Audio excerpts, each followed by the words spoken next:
Why do we do it? Why do we flock to the same famous places, year after year?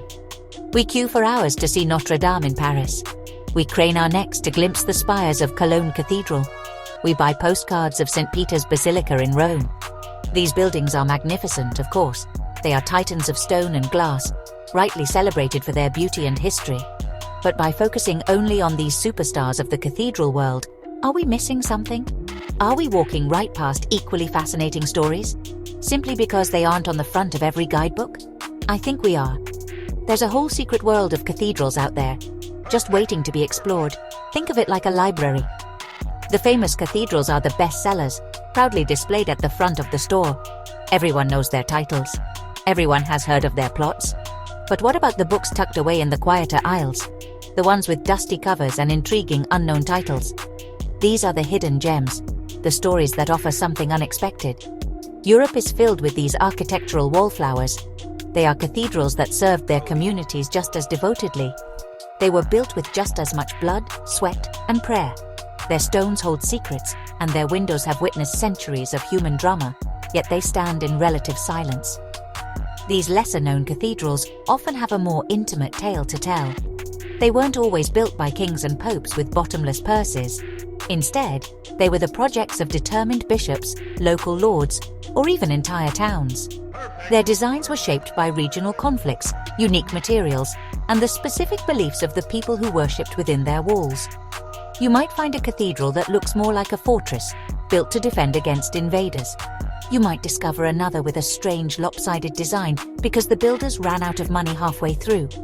These quirks are not flaws, they are the fingerprints of history, making each building utterly unique.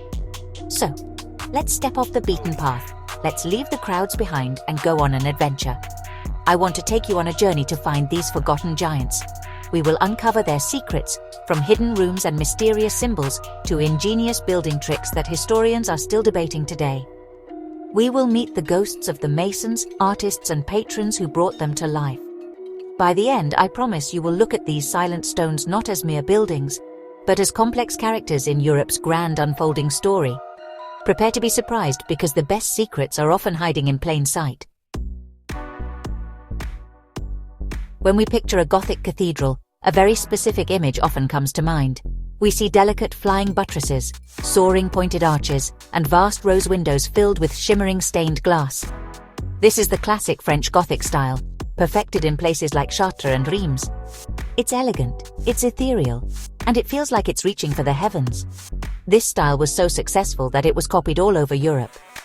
But it wasn't the only way to build a house of God. In different corners of the continent, builders were experimenting with their own extraordinary ideas, creating structures that defy our expectations of what a cathedral should be. Imagine stepping out of the bright southern French sun and into a building that feels like a cave and a castle all at once. Inside, the sheer scale is overwhelming, but the decoration is unlike anything you've seen in Paris. Every inch of the walls and ceiling is covered in vibrant frescoes, painted in brilliant blues and golds. This isn't the cool, grey stone of the north. This is a cathedral of colour and startling intensity. Or picture yourself in an English cathedral walking through cloisters that seem to ripple with intricate fan-shaped vaults. It feels like you've wandered into an enchanted forest made of stone, a masterpiece of mathematical genius and artistic flair. These hidden cathedrals are not just architectural curiosities, they are direct reflections of the world around them. Their unique features tell stories of war, faith, and local identity.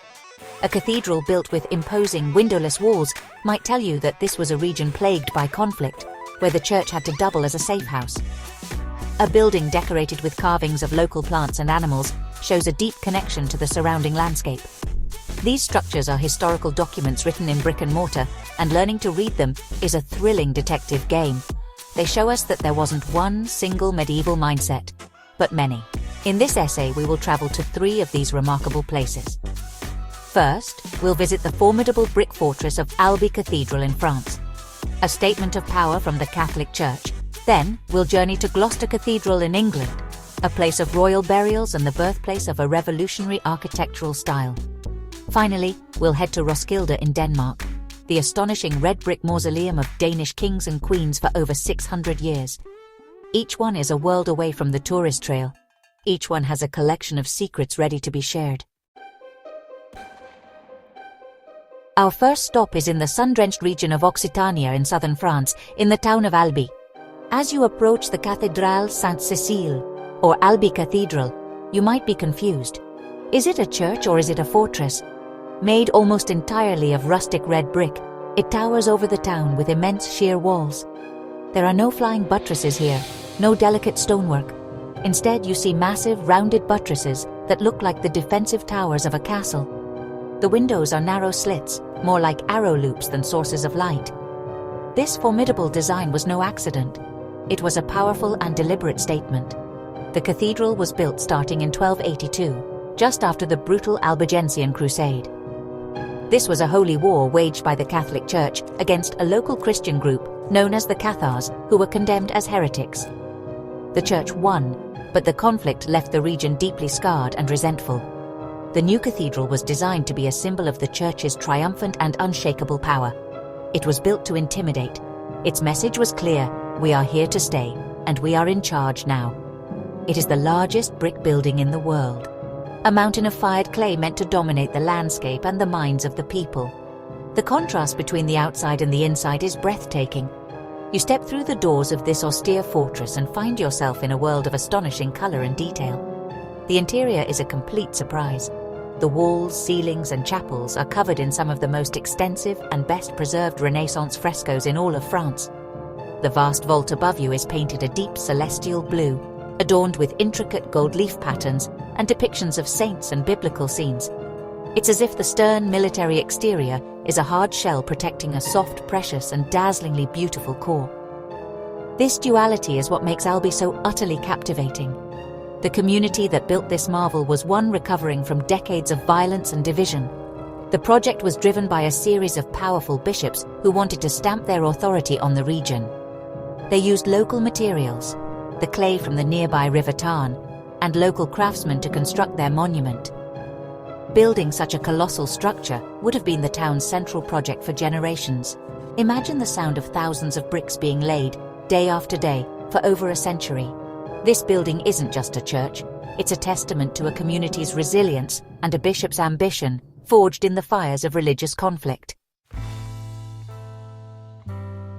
Now let's delve into the secrets of this brick giant. The first surprise is the sheer scale of its interior decoration. The single most stunning feature is the vast fresco of the Last Judgment, which originally covered the entire western wall. Painted in the late 15th century, it's a terrifying and graphic depiction of heaven, hell, and everything in between. One secret is its grim realism.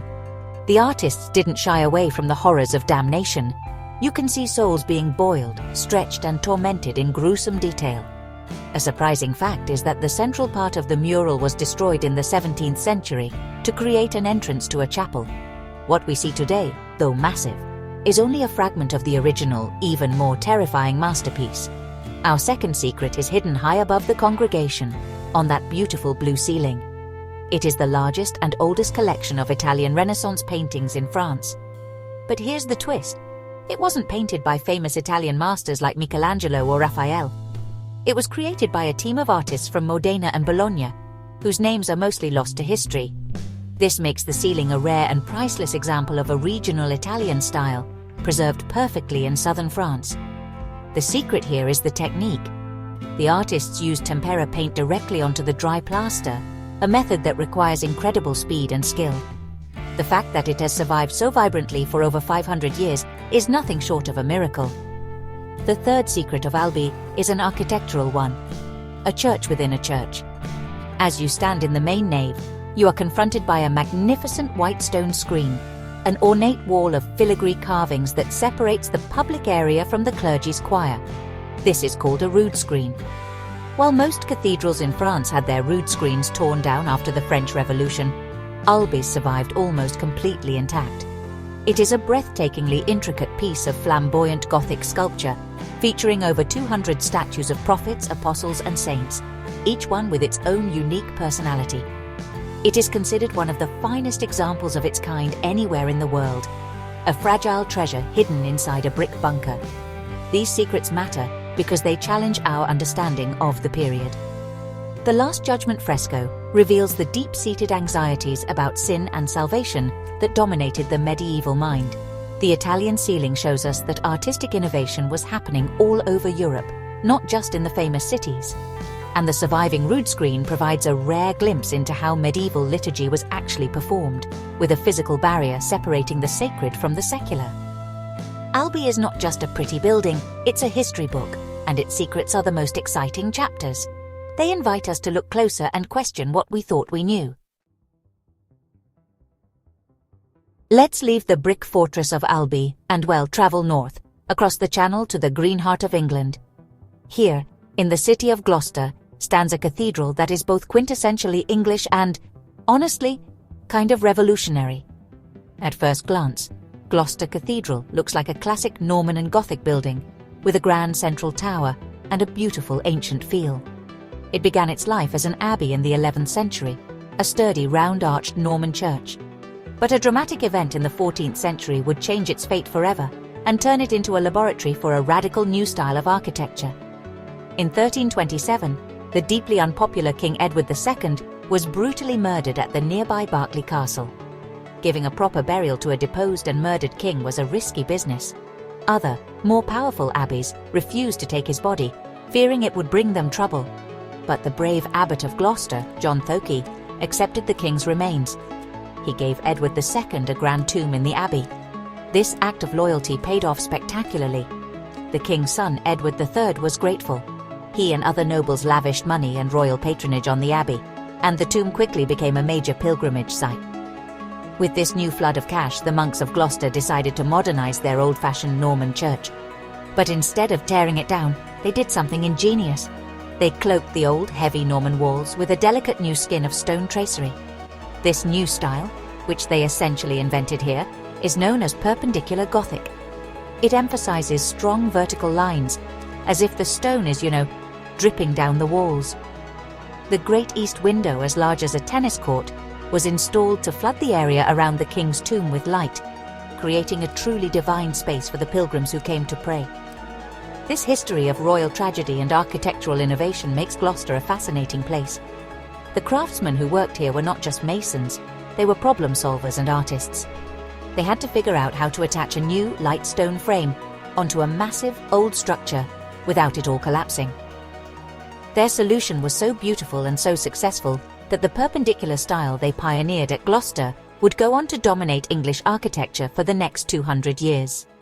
The cathedral is a living museum of their genius, a place where you can literally see one architectural era being laid on top of another. Gloucester's secrets are woven into the very fabric of the building. The first, and perhaps most famous, is hidden in its cloisters. These are not just any cloisters. They contain the earliest and most spectacular example of fan vaulting in the world. As you walk through them, look up. The ceiling erupts into a series of beautiful cone-like shapes that spread out like delicate paper fans. The secret is that this stunningly complex design was likely invented here around 1351. Masons, who were essentially mathematicians with chisels, figured out how to create this intricate effect. Film fans might recognize these cloisters too. They were used as the magical corridors of Hogwarts in the Harry Potter films. A second secret lies in the cathedral's east window. As mentioned, it's enormous, but its hidden feature is the glass itself. It is one of the largest medieval stained glass windows in existence, and it contains some of the earliest known depictions of the game of golf. Look closely, and you can see a small figure swinging what looks like a club. More importantly, the window was a masterpiece of propaganda.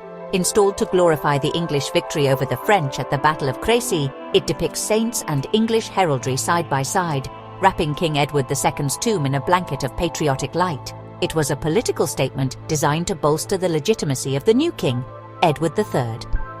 Our third secret is a much quieter one, tucked away in a small corner of the cathedral. It's a wooden carving on a misericord, a small shelf on the underside of a folding seat in the choir stalls. These carvings often depicted humorous or everyday scenes. One at Gloucester shows what is believed to be the earliest depiction of a game resembling football in England. It shows two young men running towards a ball. It's a tiny human detail in a vast and holy space. It reminds us that the people who built and used this cathedral were not just pious monks. They were real people who played games, had fun, and captured their lives in tiny hidden works of art. These secrets reveal the many layers of life in medieval England. The fan vaults show a culture of incredible innovation and artistic ambition. The east window demonstrates the powerful link between religion, royalty, and politics, how art could be used to shape public opinion even 700 years ago. And the little football carving reminds us of the shared humanity that connects us to the people of the past. Gloucester Cathedral encourages us to look for the details, to find the grand statements and the small whispers that make up its incredible story. It proves that history is not just about kings and battles, but also about beauty, invention, and play. For our final destination, we travel to the small Danish city of Roskilde, on the island of Zealand. Here stands a cathedral that is utterly unique and a cornerstone of Danish national identity. Roskilde Cathedral, a UNESCO World Heritage Site, is the official royal burial church of Denmark. For over 6 centuries, almost every Danish king and queen has been laid to rest within its walls. From the outside, it is a striking twin-spired building made of the same red brick we saw at Albi, a common material in a country with little natural stone. But it is the inside that tells the truly remarkable story. The first church on this site was a wooden one, built around 980 by the Viking king Harald Bluetooth. Yes, the man the wireless technology is named after. The current brick cathedral was started in the 1170s, making it one of Scandinavia's earliest examples of Gothic architecture. It was designed from the outset to be a grand statement, a symbol of Denmark's conversion to Christianity and the growing power of its monarchy. Its construction marked a shift from the old Viking ways to a new European identity, with the Danish kings positioning themselves as equals to the other great rulers of Christendom. Walking into Roskilde Cathedral is like walking through a timeline of Danish history. The main body of the church is a beautiful soaring example of brick Gothic. But over the centuries, as each monarch died, a new chapel or mausoleum was added to the building to house their tomb. These chapels were not built in a uniform style. Instead, each one reflects the architectural tastes of its era. You can walk from a sober medieval chapel into a lavish Renaissance one, then into a grand neoclassical temple, and finally into a stark, modernist burial chamber. The people who shaped this cathedral were the kings and queens of Denmark themselves. Each ruler wanted to leave their mark, to create a final resting place that spoke of their power, their piety, and their personal style. The result is a fascinating architectural patchwork. It is not a building frozen in one moment in time, like a perfectly preserved medieval church. Instead, Roskilde is a living, breathing building that has grown and evolved alongside the Danish monarchy. It is a family scrapbook made of stone, brick, marble, and glass, telling the story of a nation through its deceased rulers. Roskilde's secrets are as eclectic as its architecture. The first lies in the very foundations. While the official story starts with Harald Bluetooth, archaeological excavations have found post holes from even older pagan structures beneath the church. This suggests the site was sacred long before the Christians arrived. The secret then is that the cathedral stands on top of a forgotten Viking holy place. The church was deliberately built here to supplant the old religion with the new, a common practice across Europe, but one that is tangibly present at Roskilde. The mighty Christian cathedral literally holds down the pagan past. A second, rather macabre secret involves the tomb of King Christian IV, Denmark's great Renaissance builder king. He rests in a magnificent chapel he designed himself. For centuries, his sarcophagus sat beside that of his first wife, Queen Anne Catherine. However, Christian IV also had a second morganatic wife named Kirsten Munk, with whom he had a famously stormy relationship. For years, her body was buried unceremoniously in a different part of Denmark. The surprising secret is that in the 1960s, a decision was made to reunite the feuding couple. Kirsten Munk's remains were moved into Christian IV's chapel, placing her coffin in a vault right next to her royal rival for eternity. Our third secret is a modern one, concerning the most recent royal burial site. In 2018, the late Prince Consort Henrik, husband of Queen Margrethe II, passed away. For years, a futuristic double sarcophagus made of glass was being designed for him and the Queen. However, in a shocking break with 600 years of tradition, Prince Henrik announced he did not wish to be buried in the cathedral. The secret reason? He was resentful that he had never been granted the title of king consort. As a result, the grand sarcophagus sits empty, and a new single burial site has been created outside the church for the current queen, marking a dramatic shift in royal tradition. These secrets reveal the human drama behind the royal monuments. The pagan foundations show the deep, sometimes violent transition of belief systems. The story of Christian IV's wives reminds us that these tombs hold real people with complicated relationships, love affairs, and rivalries that echo even in death. And the very modern story of Prince Henrik's protest shows that this cathedral is not just a place for the dead. It is still an active stage for royal politics and personal feelings. Roskilde teaches us that a building can be a repository for a nation's soul, its conflicts, and its continuing story. We have journeyed from a French fortress of faith to an English cradle of innovation and a Danish royal dynasty's final home. Albi, Gloucester, and Roskilde are just 3 examples from a vast hidden library of European cathedrals. What do their stories teach us? They teach us that there is no single way to build a cathedral, just as there is no single way to tell a story.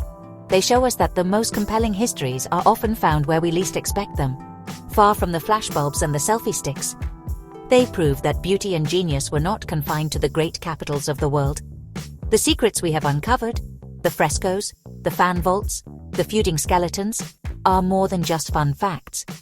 They are clues that help us understand the past on a more human level. They connect us to the masons who risked their lives to raise these stone marvels, to the artists who poured their souls onto ceilings, and to the communities who lived their entire lives in the shadow of these sacred giants. These details transform a visit to a cathedral from a simple sightseeing trip into an act of historical detective work. They give a voice to the silent stones and let them speak to us across the centuries. In our modern world of fast travel and instant information, there is a special joy in the act of discovery. There is a thrill in turning a corner in a quiet town and being confronted by a building of staggering originality.